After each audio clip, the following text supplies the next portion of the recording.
Deutéronome, chapitre 3. Nous nous tournâmes, et nous montâmes par le chemin de Basan. Og, roi de Basan, sortit à notre rencontre, avec tout son peuple, pour nous combattre à Édréi. L'Éternel me dit, ne le crains point, car je le livre entre tes mains, lui et tout son peuple, et son pays.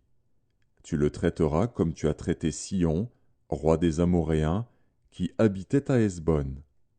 Et l'Éternel, notre Dieu, livra encore entre nos mains Og, roi de Basan, avec tout son peuple. Nous le battîmes, sans laisser échapper aucun de ses gens. Nous prîmes alors toutes ces villes, et il n'y en eut pas une qui ne tombât en notre pouvoir.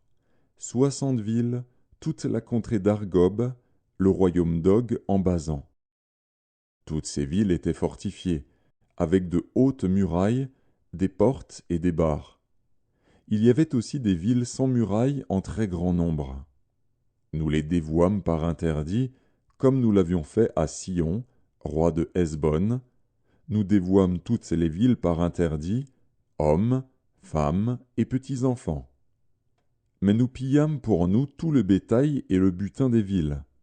C'est ainsi que, dans ce temps-là, nous conquîmes sur les 2 rois des Amoréens le pays de l'autre côté du Jourdain, depuis le torrent de l'Arnon jusqu'à la montagne de l'Hermon. Les Sidoniens donnent à l'Hermon le nom de Sirion, et les Amoréens celui de Sénir.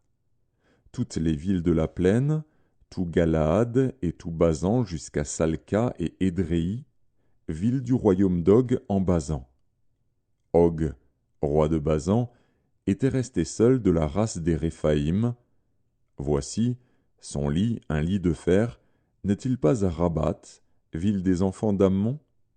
Sa longueur est de 9 coudées, et sa largeur de 4 coudées, en coudées d'homme. Nous prîmes alors possession de ce pays. Je donnai aux Rubénites et aux Gadites le territoire à partir d'Aroër, sur le torrent de l'Arnon, et la moitié de la montagne de Galaad avec ses villes. Je donnai à la moitié de la tribu de Manassé le reste de Galaad et tout le royaume d'Og en Basan, toute la contrée d'Argob, avec tout Basan, c'est ce qu'on appelait le pays des Réphaïm.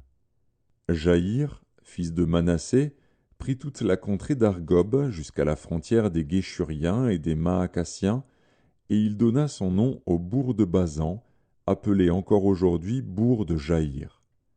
Je donnai Galaad à Makir. Aux Rubénites et aux Gadites, je donnai une partie de Galaad jusqu'au torrent de l'Arnon, dont le milieu sert de limite, et jusqu'au torrent de Jabbok, frontière des enfants d'Ammon. Je leur donnai encore la plaine, limitée par le Jourdain, depuis Kinéret jusqu'à la mer de la plaine, la mer Salée, au pied du Pisga vers l'Orient. En ce temps-là, je vous donnai cet ordre.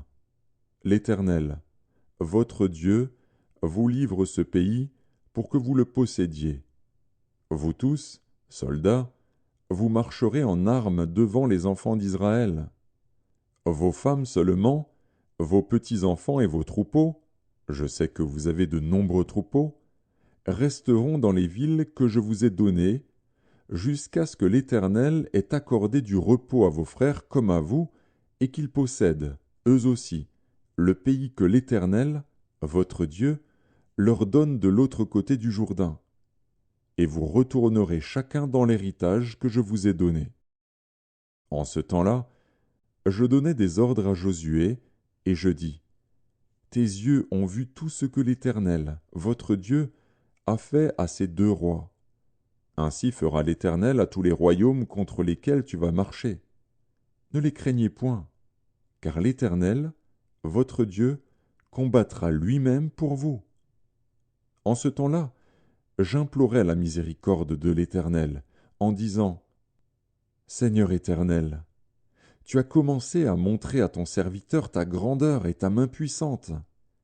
Car quel Dieu y a-t-il, au ciel et sur la terre, qui puisse imiter tes œuvres et tes hauts faits? Laisse-moi passer, je te prie, laisse-moi voir ce bon pays de l'autre côté du Jourdain, ces belles montagnes et le Liban. Mais l'Éternel s'irrita contre moi, à cause de vous, et il ne m'écouta point. L'Éternel me dit, c'est assez, ne me parle plus de cette affaire. Monte au sommet du Pisga, porte tes regards à l'Occident, au Nord, au Midi et à l'Orient, et contemple de tes yeux, car tu ne passeras pas ce Jourdain. Donne des ordres à Josué, fortifie-le et affermis-le, car c'est lui qui marchera devant ce peuple et qui le mettra en possession du pays que tu verras. Nous demeurâmes dans la vallée, vis-à-vis de Beth-péor.